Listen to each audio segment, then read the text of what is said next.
Вести на Канал 8, добар ден. Невозможно е во Македонија да се произведува семе од сортата Сан Андреа, бидејќи Македонија се уште нема согласност од производителите, односно собственикот на таа сорта од Италија, да дозволи во нашата држава да се произведува такво семе. Вели доктор Добре Андов и појаснува дека засега семенски материјал во Македонија може да се произведува само од сортите кои се наши произведени во нашата држава. Кај нас во Македонија претежно се одгледуваат италијански сорти на орис и најзастапена е сортата Сан Андреа, која се одгледува повеќе од 30 години. Се одгледуваат и други сорти, до пред некоја година и наши создадени сорти во Институтот за орис беа расширени повеќе: примариска, осоговка, бисер и други. Меѓутоа, денеска се помалку застапени во производството, а некои и воопшто не се застапени. Други кои се одгледуваат се турските сорти Гала, Халилбей и Гонен. Но денеска, за разлика од порано, во Македонија не се произведува семенски орис, што е потребно да се произведува, но има одредени проблеми. Односно, со усогласување на европската регулатива кај нас, ние можеме да произведуваме семе од сорти кои се на листата во Република Македонија и сорти за кои собственикот дава право и согласност да се произведува во друга држава. За сега таа согласност за најбараната Сан Андреа Македонија ја нема, појаснува професор доктор Добре Андов од Земјоделскиот институт Скопје. Сортата Сан Андреа за сега ние не можеме да произведуваме семе и мора да се внесува семе од Италија, бидејќи е италијанска сорта. Ние за сега не можеме да произведеме скоро од нијна друга сорта семе, освен од сортите кои се наши создадени, значи креации, меѓутоа барањето на, многу е битно тука и барањето на самите земјоделци, значи тие ако барат Сан Андреа, значи производителот на семе ќе произведува семе од Сан Андреа. Ето ви ги кажав кои се проблемите околу производство на семе. Доста се коментира за јавноста, нема производство на семе во Република Македонија, како и порано што имаше, ја користам приликата да објаснам од кои причини, значи производството на семе во Република Македонија од таа сорта е невозможно сега, бидејќи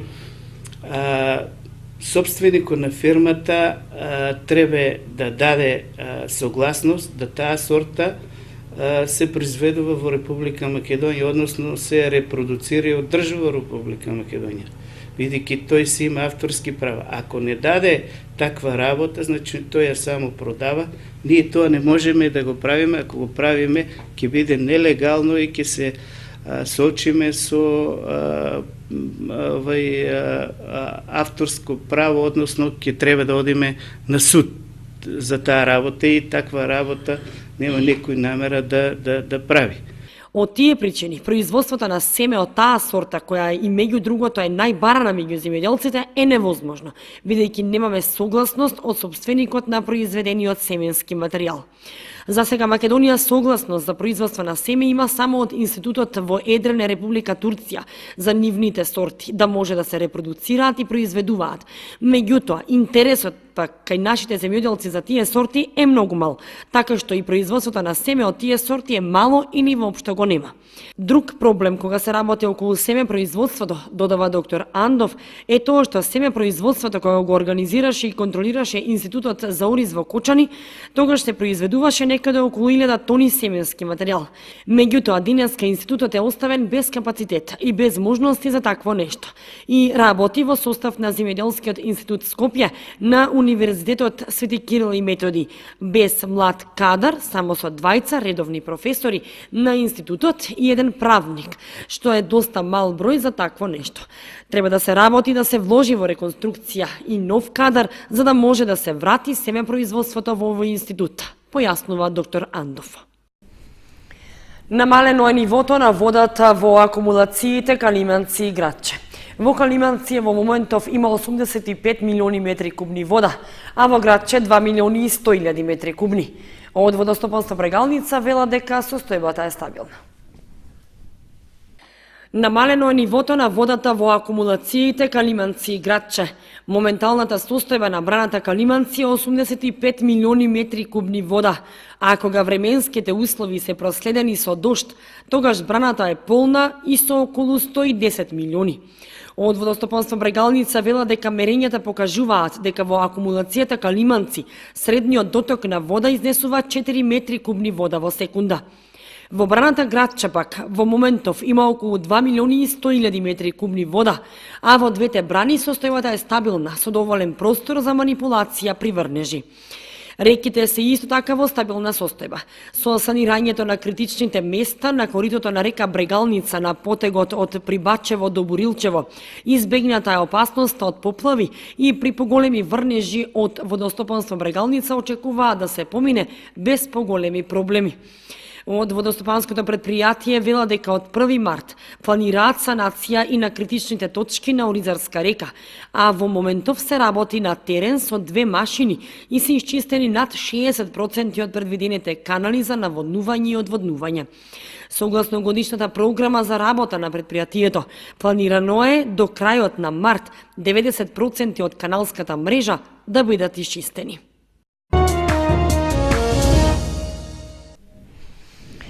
По распишувањето на претседателските избори, според календарот за активности на Државната изборна комисија, од 22 февруари до 14 март трае рокот во кој граѓаните можат да направат увид во избирачкиот список. За оние што нема да се пронајдат, потребно е во истиот рок да поднесат барање за запишување на нивните податоци во списокот. Рок од 3 недели им стои на располагање на граѓаните за да направат увид дали се запишани во избирачкиот список за предстојните претседателски избори. Според роковникот на активности што го објави Државната изборна комисија, периодот во кој може да се направи проверката започнува на 23 февруари и ќе трае до 14 март. Увидот е неопходен за гласачите да се уверат дека без проблеми ќе можат да го остварат своето избирачко право.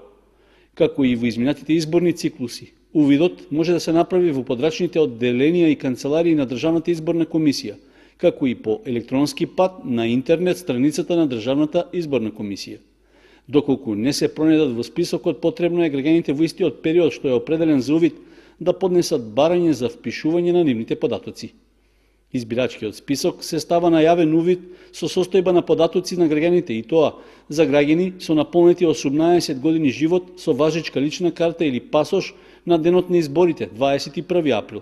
Потоа за починати лица 30 дена пред денот на распишувањето на изборите, односно 8 јануари, како и други податоци од избирачкиот список на денот на распишувањето на изборите 21 април. Списокот на адреси на подрачните одделенија и канцеларии на Државната изборна комисија, како и други подетелни информации, можат да се најдат на официјалната веб страница на Државната изборна комисија. В сабота во Центарот за култура Бели Мугри во Кочани ќе се одржи форум на кој ќе биде представен проектот за прогласување на Осоговските планини за заштитено подрачје. Сите заинтересирани граѓани може да присуствуваат на настанот и активно да учествуваат со прашања и своји ставови по ова прашање. Во рамки на програмата за зачувување на природата во Македонија фаза 2, проект на Швајцарската агенција за развој и соработка, предвидено е воспоставување заштитени подрачја во сливот на реката Брегалница. Во процесот на одбирање на приоритетните подрачја за заштита, а во соработка со клучните страни и со одлука на источниот плански регион, беа селектирани Осоговските планини и Ченгино Кале како најпогодни подрачја за отпочнување процес за прогласување. Како дел од процесот на спроведување кампања за воспоставување заштитено подрачје на Осогово, в сабота 23 февруари со почеток од 10 часот во фојето на Центарот за култура Бели Мугри ќе се одржи форум за рурален развој. Главна цел на форумот е локалното население да се запознае со процесот за прогласување на Осогово како заштитено подрачје, како и за придобивките и обврските што ги носи заштитеното подрачје во однос на земјоделството и шумарството. Поради тоа, од Македонското еколошко друштво, кое е организатор и носител на настанот, упатуваат покана до сите заинтересирани граѓани да присуствуваат на презентацијата. Сличен форум ќе се одржи и за локалното население од општините Кратово и Крива Паланка, а тој е закажан за внедела во салата на општина Крива Паланка.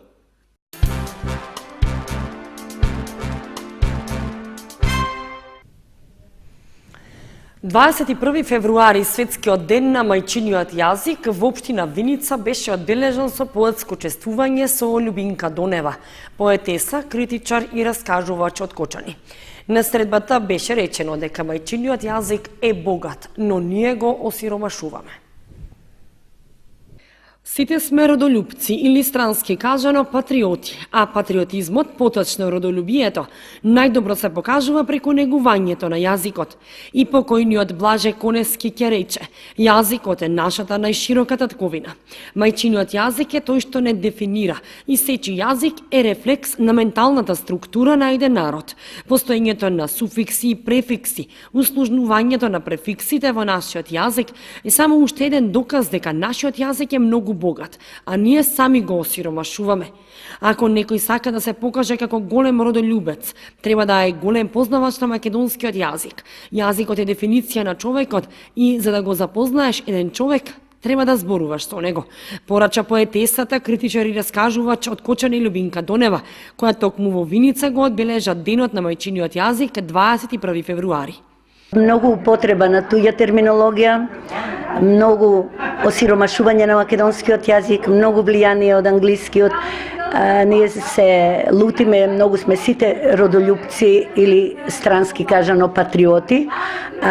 Патриотизмот, поточно родолюбието, се пројавува најмногу преку јазикот. Мојот професор Блаже Конески, што сите погрешно го цитираат, ни велеше јазикот е нашата најширока татковина. Не единствена, туку најширока.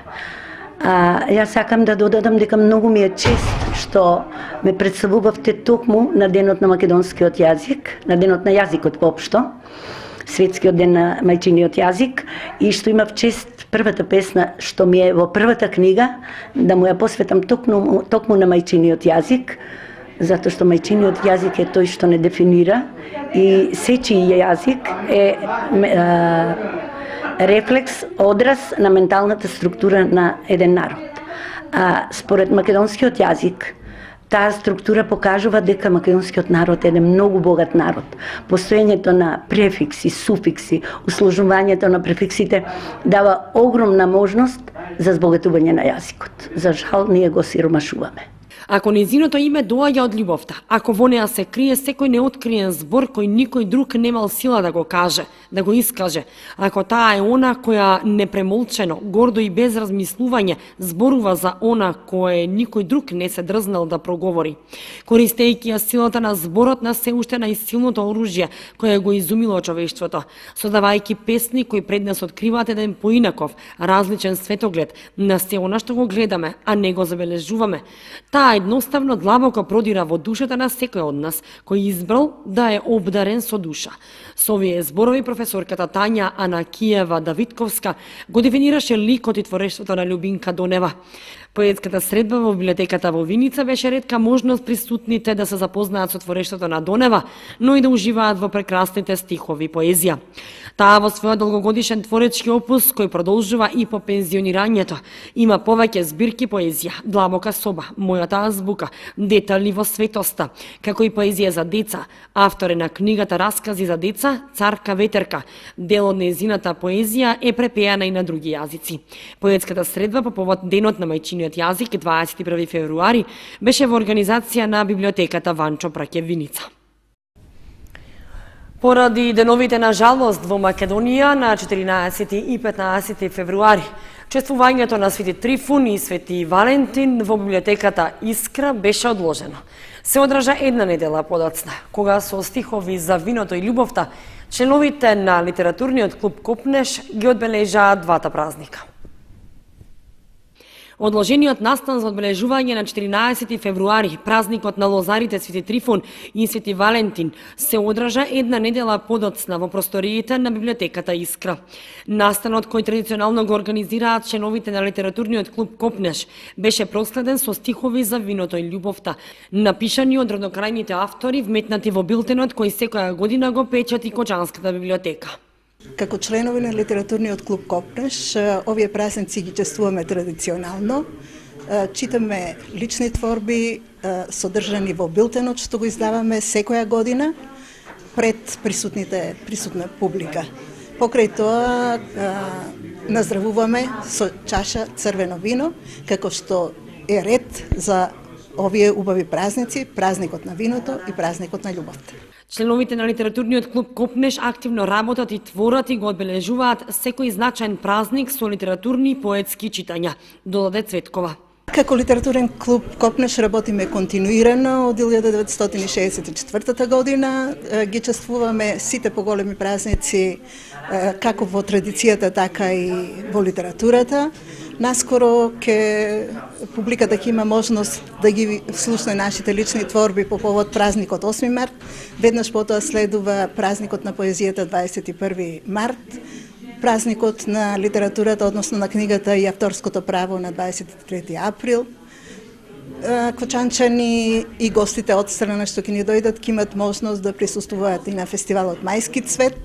Значи имаме скоро во текот на целата година имаме активности со кои што ги презентираме нашите лични творби и ги мотивираме младите литерати да не дружат, да бидат членови на литературниот клуб, да пишуваат и напишаното да се печати, затоа што само тоа станува. Настанот го проследија членови на литературниот клуб Копнеш и граѓани љубители на пишаниот убав збор, а присутните најпрвин ги поздрави директорот на библиотеката Коце Стојменов и претседателот на литературниот клуб Копнеш Тоше Илиев.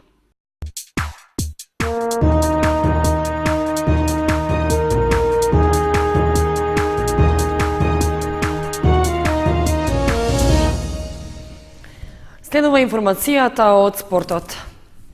Планинарскиот спортски клуб Осогово од Кучани викендов ќе учествува на марш за одбележување на неделата на виното. Организатор на настанот е Планинарскиот клуб од Неготино, а планирано е да се изведе пешачење на патека од 15 на километри. Планинарскиот спортски клуб Осогово од Кочани в недела ќе биде дел од заедничката манифестација на планинарите од Македонија за одбележување на неделата на виното. Домакин и организатор на настанот е Спортско-планинарското друштво од Неготино, а рекреативната активност предвидува учесниците да поминат планинарска патека со должина од 15 километри. При тоа, висинската разлика што треба да се совлада изнесува 200 метри, поради што рутата се оценува како многу лесна и за учество може да се пријави секој планинар што е подготвен за дружење и рекреација. Вообичаено, маршот трае 5 до 6 часа, а стартот е во селото Долни Дисан, додека целта е кај училишната зграда Блажо Јанушев во селото Прждево.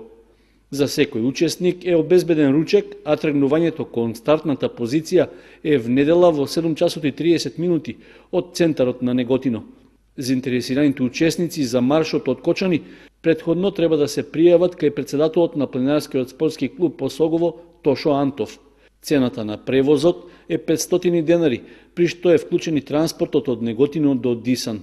Тргнувањето од Кочани е в недела во 6 часот од градскиот парк.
Почитувани, со временската прогноза ги завршуваме и овие вести на Канал 8. Имајте пријатен викенд. Довидување.